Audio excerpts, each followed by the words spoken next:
Arms continues to add regulators to its sporting line of rifles. And now, TDR gets one. Coming up.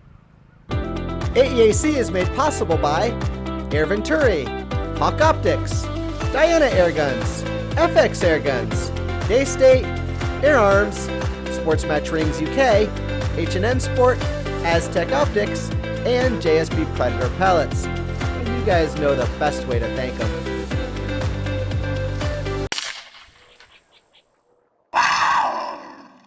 Alright guys, now some of you have expressed a sensitivity to the cadence in which I speak and I move. Well, today it's 47 degrees outside and windy, and I'm having a difficult time feeling my face, which means my lips might be moving slower than normal, which is good for you. Also, all of this extra garb is making me feel like I'm in a straitjacket and is effectively restricting my movements, so also good for you guys. Right now, this is the Arms S510 XS TDR regulated tactical black. All right, comes to us from England. It's available in 177 and 22 here in the States. It measures 41 inches long. By itself, it weighs just 6.5 pounds. As you see it here, to include a scope and rings, it weighs in at 8.6. It's available in either this black soft touch over wood or a walnut. It ships with two 10-shot magazines and a fill adapter. Here in the States, it comes with a 1-year warranty, and you can pick one up for around $1,400. Now, the TDR is regulated by Arms. So when you fill its 115cc reservoir to its 250 bar max, you're gonna get about 24 good shots on that regulator before the party peters out at around 125 bar. And by good, I mean with an extreme spread of 22 feet per second and a standard deviation of just 4.7. Now, power comes in at an ample 31 foot-pounds of energy, which it accomplishes by pushing an 18.13 grain pellet to an average of 882 feet per second across those 24, with that pellet holding on to about 26 foot-pounds of energy, 25 yards away. Now, the TDR also takes advantage of a Takedown design, an included hard case that will fit this gun as shipped. Comes with a Q-Tech moderated, baffled, and shrouded Lothar-Walther barrel that's undergone some additional performance treatments at Arms, an 11mm scope rail, side lever cocking, 5-way externally adjustable power which controls the transfer port, an underbelly manometer, a forward accessory rail, additional magazine storage, an adjustable butt pad, and a dual stage match grade fully adjustable trigger with a manual safety integrated right into the blade. So, is the TDR for you? The TDR exudes quality, a trait that's established itself as pattern across the 5 Arms models that I've now reviewed. Fit and finish and quality switchgear consistently lies at the top of our industry's most expensive offerings. And I realize that's a bold statement for a reviewer to make, but pick one up and shoot it, and you'll see what I mean. There's just something about the product line that leaves an impression and a lasting memory, and I get my hands on a lot of guns. Speaking of hands, the TDR feels long, but it's perfectly balanced and is wonderfully narrow. And that soft touch coating is fantastically grippy. Load up is fine, but the cocking lever would benefit from a drop down and a shorter throw. And that 41 inches feels like an awful lot to wield in the woods, especially with the other competing guns in this price point getting shorter and shorter. But on the bag or bench, the added length is your friend. And the only thing you gotta be mindful of is not to load up the grip too much. If you do, the chassis will flex here, and you'll notice your point of impact come up. Other than that, the experience of shooting the TDR at long distance is top shelf. And that special treatment Air Arms puts on these Lothar-Walther match grade barrels is legit. Accuracy, resistance to fouling, and cleanup are all noticeably improved over the Lothar-Walther barrels being used by the other guys. And that's been the case over all the Air Arms product I've reviewed. Even after hundreds of shots across multiple brands, and the gunk just doesn't stick. On that note, I'm pleased to announce the incorporation of slugs into my review process. I've got samples from H&N, JSB, Nielsen Specialty Ammo, and FX. And I'm going to put them through all the review product that comes to AEAC. So as I learn, you guys are going to learn.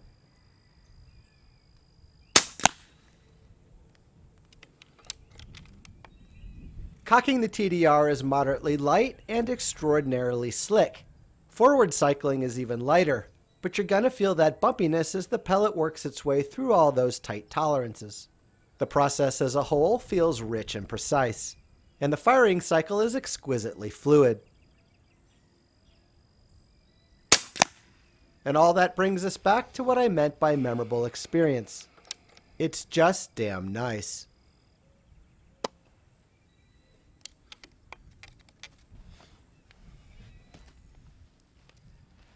The TDR's dual stage trigger is exceptional right out of the box. No fiddling required. But if you want to fiddle, you can. The instruction manual tells you how. The first stage take-up is extraordinarily light and comes up against a nice clean stop. And with just a little bit more pressure on that blade, off it goes.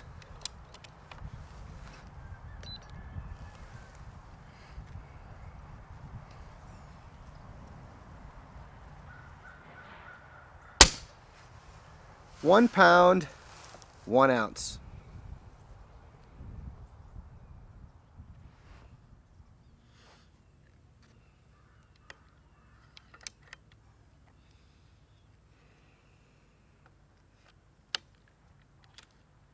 Airgun slugs have become the talk of the town. Their promise of increased range, enhanced transfer of energy, and resilience in the winds got everyone excited. But how do you know if they're right for you, and if they're worth their additional cost? Fundamentally, you want to make sure that your gun shoots consistently well with them. Well being defined as accurate, and of a velocity that's appropriate. Slugs are typically heavier than pellets, so drop at 50 and 100 yards is a concern for air guns that aren't designed to push them fast and flat. And on top of all that, there's the subject of expansion. If the slug doesn't hit its target with enough speed, it won't properly open up, and you won't get the shock and impact that you're looking for.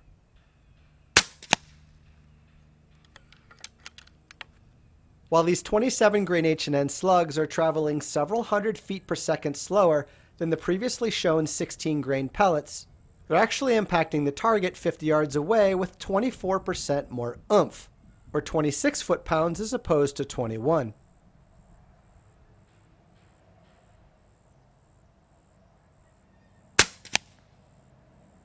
Now the interesting question is this: how much of that slug's extra snort is attributed to its increased heft as opposed to its increased, more slippery ballistic coefficient over the Diablo-shaped pellet? And the answer is, I don't care.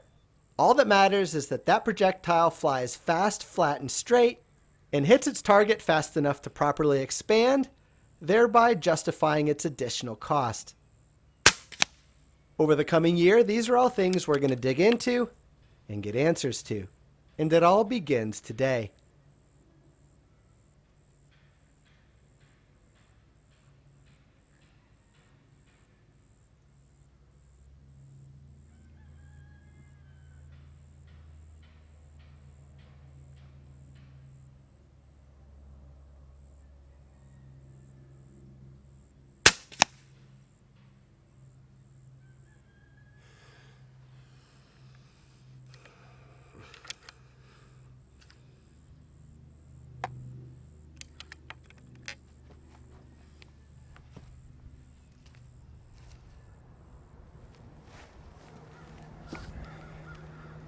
My ballistic gelatin is calibrated to FBI specs, and if you want to learn how to do this for yourself, you can check out my video on that.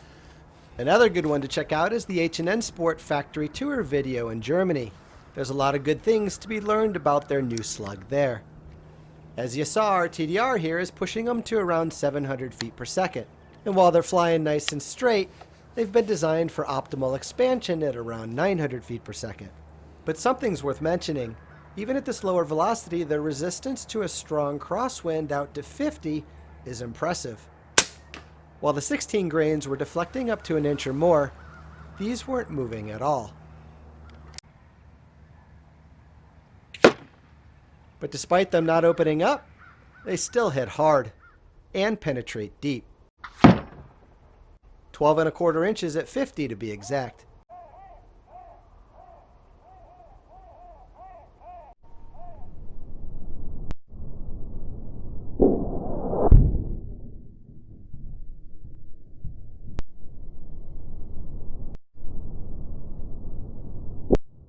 That's a pretty big hole. Probably big enough to slide a broomstick in.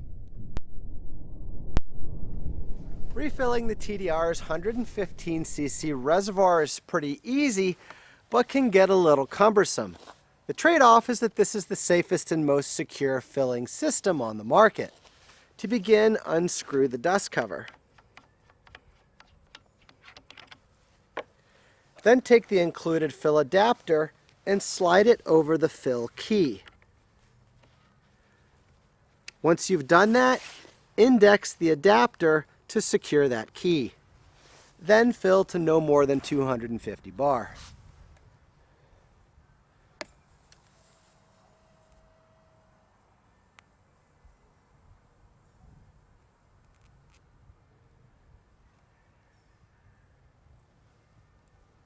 When you're done, bleed the air between your fill source and the gun.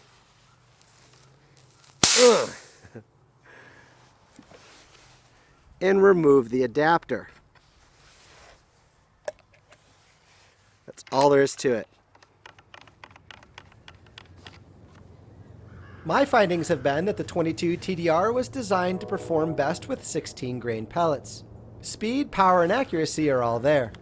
And while the new JSB 16 grain Hades wasn't the most accurate out of this gun, it does offer an example of what good expansion can look like at 50 yards. For me, they grouped it about an inch out of this setup. And there was something else interesting I noticed. They scrubbed 227 feet per second between the muzzle and the gel 50 yards away, as opposed to the blunt-nosed JSB 16 grain, which only lost 150 feet per second over the 50 yards, and our H&N Slug, which only lost about 50 feet per second. Something to be mindful of as we go forward and make decisions on what's best for us.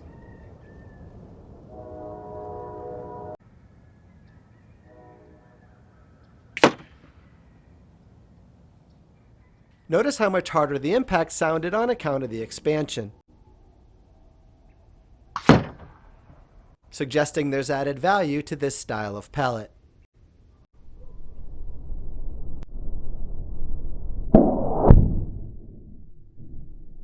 Penetration was just 6 inches, and depending on your application, this can be an added benefit.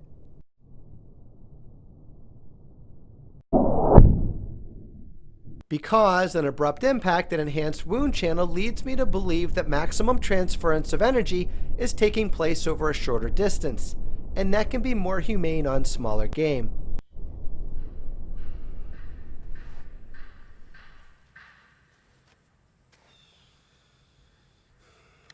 Nielsen Specialty Ammo is widely known for their super high quality of slugs, and our TDR here took a liking to their 20.2 grain 217s. Groups at 25 yards were excellent, and at 50 they were consistently good. But as with all airgun slugs, they too were designed for optimal performance at around 900 feet per second. And the sense I got is that this gun really wanted to like them, and groups would have shrunk down if we could have gotten there.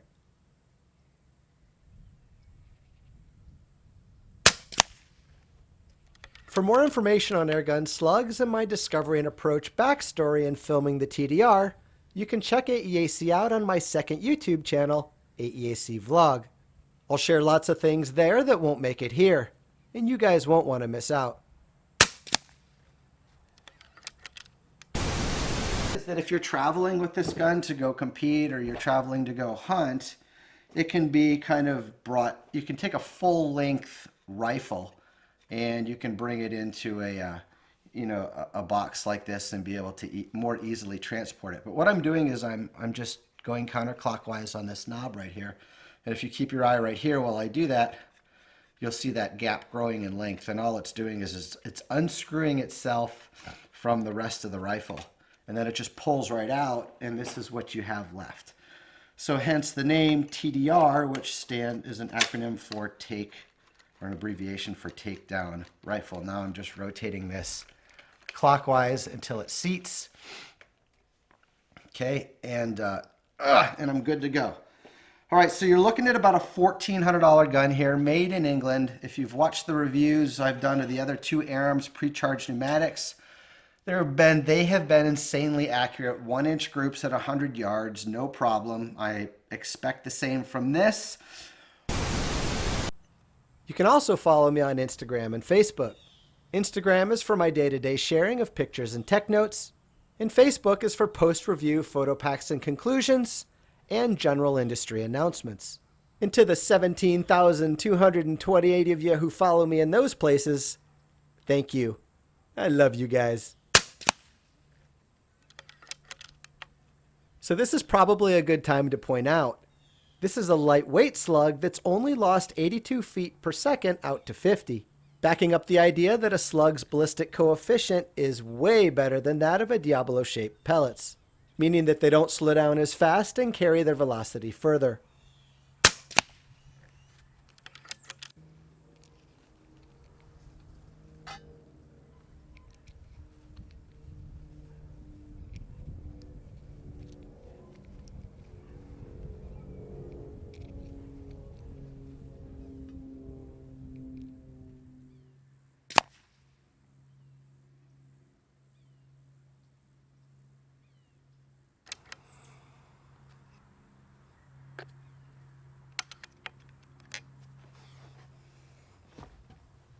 The TDR's got quieting tech all over it. A Q-Tech moderator, a full-length shroud, and even ventilation at the back of that shroud.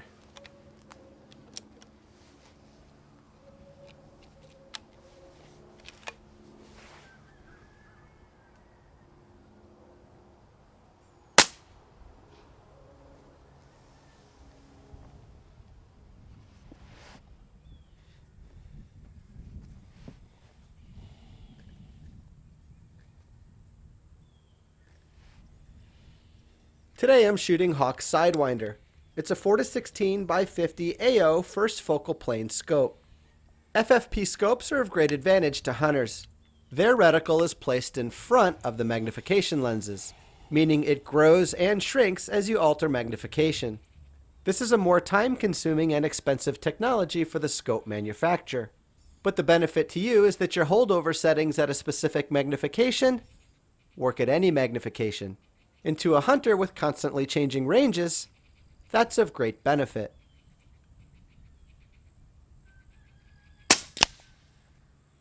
Hawk's FFP reticle is a mil reticle, which also takes advantage of half-mil spaced markings out in all directions.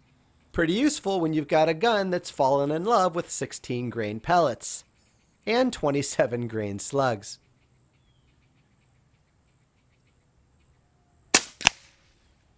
Its 18-layer multi-coated optics give you a bright, clear picture, and its glass-etched reticle is razor sharp.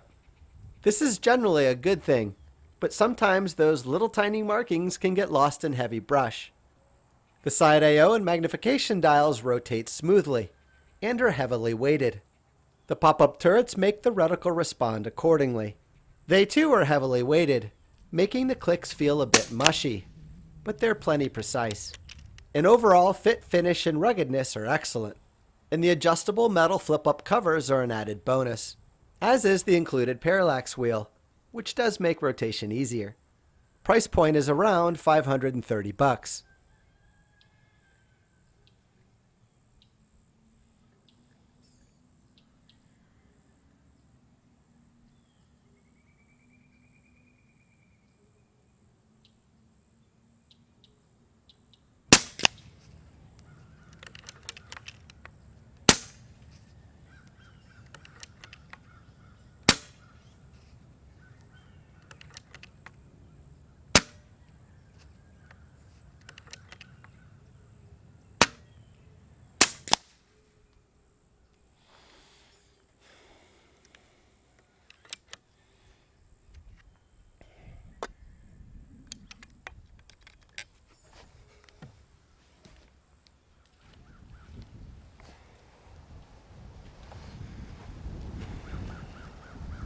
Sometimes it's easy to get caught up in pellet weight, shape, size, energy, leaving and arriving velocity, and ballistic coefficient.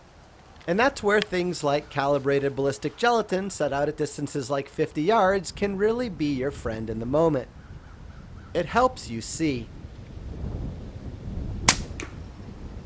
Even a Diablo-shaped 16-grain pellet leaving at 29 foot-pounds and losing 144 feet per second along the way to arrive at 21 foot-pounds can be quite devastating.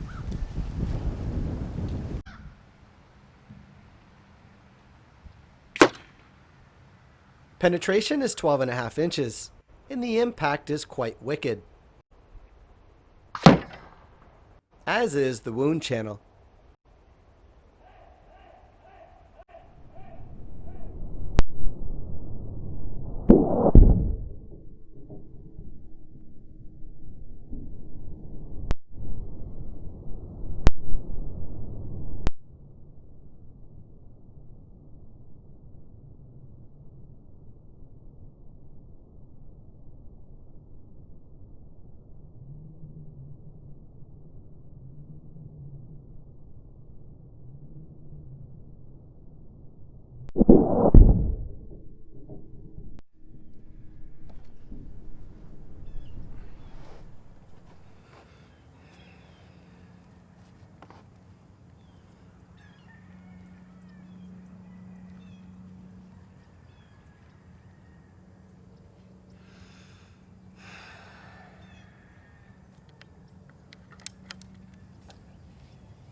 Well, that's all for today, my friends. And special thanks to Air Arms for getting the S510 XS TDR into my hands to review for you.